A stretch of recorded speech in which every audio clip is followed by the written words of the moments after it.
Hey, this is Stacy from Let's Cook, y'all. Welcome back to our channel. If you're new, welcome. We're so glad you're here. We hope you enjoy our weekly What's for Dinner and other content on our channel, and you'll consider hitting that red subscribe button.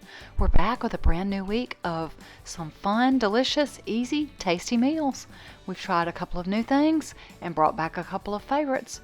Hope you enjoy all the food in this week's What's for Dinner. The first recipe we have for you guys this week is something new that we've been wanting to try. A big shout out to our subscriber Megan Williams for pointing out the recipe to me. I started out by heating up my skillet and I added a ½ pound of ground beef. I seasoned this up with some garlic powder, onion powder, and some steak seasoning. You brown the meat, and then I add in the finely diced onion. You can also add bell pepper. The original recipe does call for it, and I will leave a link below to the recipe I used. Then you add some shredded cheese. I had some Colby Jack opened on hand. I also added about 3 tablespoons of softened cream cheese. Mine just came from a block that I'd left at room temperature, and then I microwaved on half power until it was soft enough. Then I added 2 tablespoons of ketchup, 1 tablespoon of mustard. Mix that all together. If you haven't visited our channel before, you probably don't know that we're actually kind of cheeseburger obsessed. We've done several recipes with the flavors of cheeseburger. We've even got a dedicated playlist to all things cheeseburger. It's some flavors that we love. This is a filling for some egg rolls. If you watched last week's What's for Dinner, you saw me make Asian style egg rolls where I did use an egg wash. This time I just used the rest of the package of wrappers and I just dampened the edges all the way around with just some water, no egg wash this time. I keep the package of wrappers with a wet paper towel on it. You take one out, you put one of the points towards your body, take some of the filling and put it in the center. As I said, I did brush all the edges with just water to help it seal. Put the filling in the center, fold in each side over the filling, then you take the bottom section and roll it on top of that. You're making like an envelope shape. I did go ahead and put a little more water to help it seal, roll it up, and I kept going, and you know me, I cooked these in my air fryer. 10 minutes at 390. To use up the rest of the egg roll wrappers, I had found a recipe. I think someone had suggested it. I'm not sure if it was Shelly or someone else for some cheeseburger egg rolls. And if you've been here long, you know we love cheeseburgers. We have a whole playlist of cheeseburger flavored foods, burgers, pasta, and some other stuff. I'll leave a link to that. These are cheeseburger egg rolls. We will probably mix up some kind of sauce. I did some fries in the air fryer before that. I'm just having fruit, and Tim will mix him some kind of sauce to dip these up in when he gets in. I'll show you a quick picture of our plates. These are new. We'll try them and leave a comment.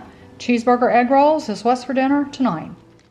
Well, this is an interesting assortment of what you've got out. Mayonnaise, pickles. Are you adding the ketchup and the mustard to your sauce? I'm not putting any mustard in there. Mayonnaise, oh, it's like Thousand Island. Mayonnaise, ketchup, and pickles. Are you putting any hot sauce? Probably will spice it up a little bit. Okay.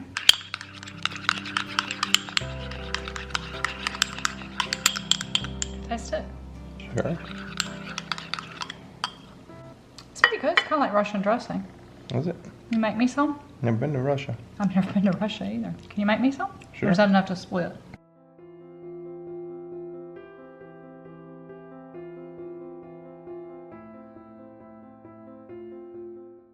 For tonight's meal, I was trying to be a good steward and use up things I had in my pantry, so I opened a jar of marinara and added some water to it. Once that came to a boil, I cut up some lasagna pieces. I had about ½ a box. This is a recipe for a stovetop skillet lasagna that we've shared before. I'm trying to be a little healthier, so rather than 1 pound of meat that it called for, I used a ½ pound of ground turkey. I seasoned that with basil, oregano, onion powder, garlic powder, Italian seasoning, a dash of chili flake, and some salt and white pepper. Once the meat is browned, I drain off any grease and add the minced garlic. I've always been taught that you add the garlic at the end so it doesn't burn. So for about the last 30 seconds to a minute is when I add my garlic. Then in a separate bowl, I mix up the cheese mixture. It's about 1 cup of ricotta, a ½ cup of shredded mozzarella, and about a 1/4 cup of Parmesan cheese. And I did add some more seasonings, some Italian, parsley, and a little bit of black pepper. the noodles in sauce, simmer about 16 to 18 minutes or until they're soft, and then you can add the meat mixture with the garlic and get that all combined. The next step is to add the cheese mixture. I've learned through trial and error of making this recipe over the years. Since it's obviously not like a layered lasagna that you fix in a pan and bake in the oven, it works better for me to take a heaping tablespoon of the cheese mixture and then I flatten it out as much as possible and kind of lay it or dollop it in the pan. It basically will cover the top of the pan with all of the cheese mixture as you flatten it out and lay it out in the pan on top of the sauce and noodles and meat mixture.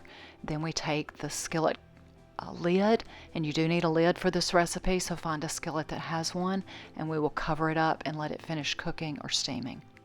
It takes about 3 to 5 minutes after you cover it for it to all be done. An easy alternative to turn it on the oven for an hour is to make skillet lasagna, so that's what I've made tonight. Simple sides, a big salad. I stuck with the Italian theme. It has mozzarella, parmesan, pepperoni, olives, and some red onion and mushroom because I had them. I do have Texas toast out in the freezer, but we had a couple pieces of bread left in the wrapper, so I just mixed up some softened butter and garlic powder and a little salt because I always buy unsalted butter, and spread it on there with some mozzarella and toasted it. So salad, bread, and lasagna is what's for dinner tonight. If you let it sit a little longer, it will set up a little more, but we obviously were starving and could not wait. Ooey, gooey. Goodness. It's not a cuttable lasagna. Oh gosh. How was that? That was grace personified. It's not a cuttable, but it's the same flavors. Not pretty, but I'm sure it'll be good.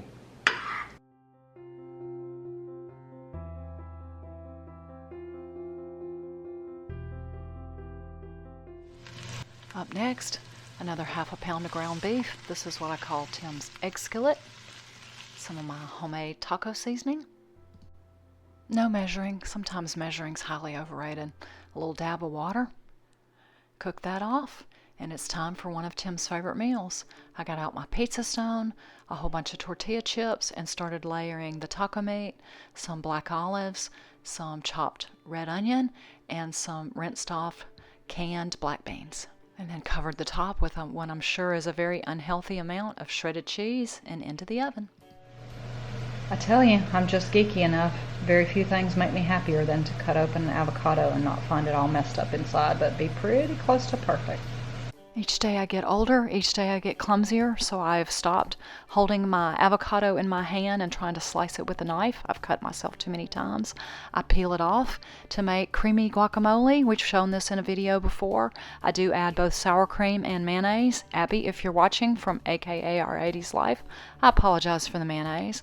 I also add some diced red onion, some garlic powder, some salt, some white pepper, a bunch of cayenne, and hot sauce is how I've always made mine, and I'll leave a link to our video. Very easy tonight. I took a half pound of the ground beef and made some easy nachos. Tim will add jalapenos, and we'll probably both add sour cream. I'm probably gonna have guacamole on the side with chips, lettuce, some more diced avocado, whatever else Tim thinks that he needs on his nachos. We'll have a big plate full, and that's pretty much it. Guacamole and chips, nachos. Super simple supper is what's for dinner tonight. We're going all out tonight. We broke out the soda. We don't have soda very often. We like these black cherry sodas from Kroger. Tim's still working on his plate.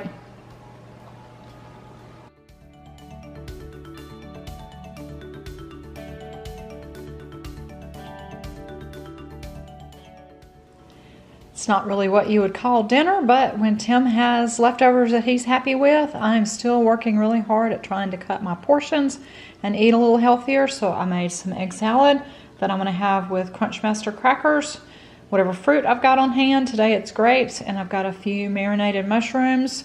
This is a smaller plate than our dinner plate, normal dinner plates that you usually see. So I am working really hard on trying to cut back and cut portions when I can and still cook some things that Tim enjoys. That's what's for dinner tonight.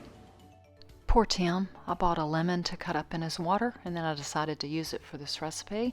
So I squeezed out some juice, and in my effort to still be a little healthier, I took one chicken breast out for the two of us, and dried it up, and cut off all the fat. I butterflied it, split it in half, and then started seasoning it. Cracked black pepper, some Himalayan pink sea salt, Italian seasoning. Then I drizzled on a little bit of the fresh lemon juice, flipped them over, and did the same in reverse. I took some Italian breadcrumbs and beefed them up with a little more Italian seasoning, and lightly breaded both sides of the thin chicken pieces in the breadcrumb mixture.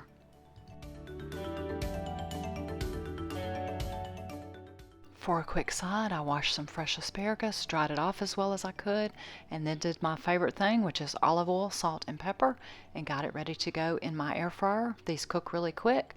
Only takes about 10 minutes, flipping halfway. Alexa, set an asparagus timer for 7 minutes. I heated up my skillet, added some extra virgin olive oil, and swirled it around. Gonna do a shallow pan fry. I added the 2 breaded, butterflied chicken pieces. Decided I didn't have quite enough oil, so I drizzled a little more around the edges to give it a little room to move and groove. Once they were brown on the first side, I flipped them over and let them continue to cook, and then I removed them, took them out of the pan, and put them on a plate to the side. I decided there was a little too much of the breadcrumb mixture. I tried to wipe it out. I did take it over to the garbage can and get it all out. Started again with some olive oil and a little bit of minced garlic. I got my flat whisk out and sauteed this for about 30 seconds. Didn't want it to burn. I was glad to hear that our subscriber, That's What Cheesehead, also ordered her a flat whisk. Thanks for letting me know. Then I added just about a third cup of some chicken broth. The original recipe also calls for white wine, but I don't keep that on hand, so I just went with the chicken broth, and I will leave a link to the recipe that I mostly followed. You add a tablespoon or so of butter, and then the capers, and you've probably figured it out by now. We're making a quick chicken piccata. I discovered about 6 or 8 years ago that I really like capers. There's something about that salty, briny taste. I'd never tried them before because if you hadn't figured it out, I'm super picky. But I do love them. After the pan sauce is done, we add the chicken pieces back and then cook them till they register 165. I always use a meat thermometer because it's always more accurate than I am. I did have that jar of capers in my pantry that needed using. I love capers. I don't know why I don't think to use them more. If you've got any recipes besides something like this quick chicken piccata that uses them, drop us a comment and let us know. But we split the 1 chicken breast, I butterflied it and fixed that in a skillet. Roasted the asparagus in the air fryer. Made us a salad. Tim does not have tomato. I, however, have cucumber. We will split this, and hopefully with enough asparagus and salad and splitting the chicken breast, we'll call this one pretty healthy. Chicken piccata with asparagus and salad is what's for dinner tonight.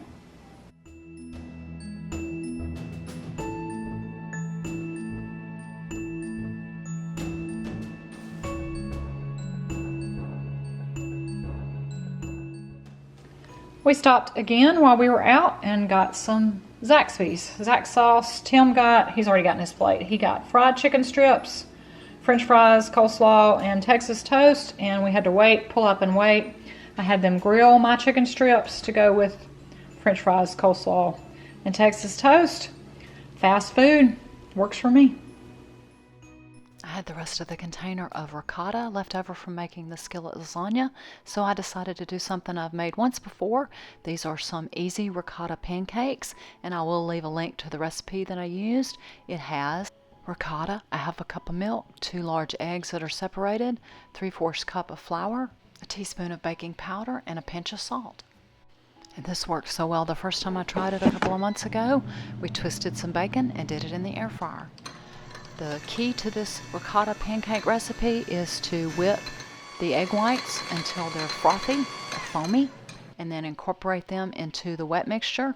And once that is folded together, you fold that into the dry mixture, let it rest a little bit, and then get a pan out, put some oil on it, and start making your pancakes. I use a 1/4 cup measure to scoop mine out, and I've learned through trial and error through the years I'm not a good pancake flipper, so I only put 2 on there at a time and leave a little room to get my spatula under them so I can try to flip them. when they cooperate. I cook my bacon in batches, so after the first batch finishes and I take it out, I take the inside basket and remove it, and then take some wadded up paper towels and my tongs and try to sop up as much or really all of the bacon grease that I can. I do a couple of sets of paper towels, throw it in the garbage, and then I can take my inner basket and put it back in, twist some more bacon, and do another batch. That way I can cook some extra for Tim for breakfast. Tonight is dinner for one in our household. Tim and I had very different schedules today. I had a really late lunch at 2. He needed a really early dinner around 4, so I put some bacon in the air fryer for about 9 or 10 minutes, and I used the last of my ricotta to make some quick ricotta pancakes, and that is Tim's dinner tonight. Thanks so much for stopping by and watching this week. Take care and have a wonderful and truly blessed day.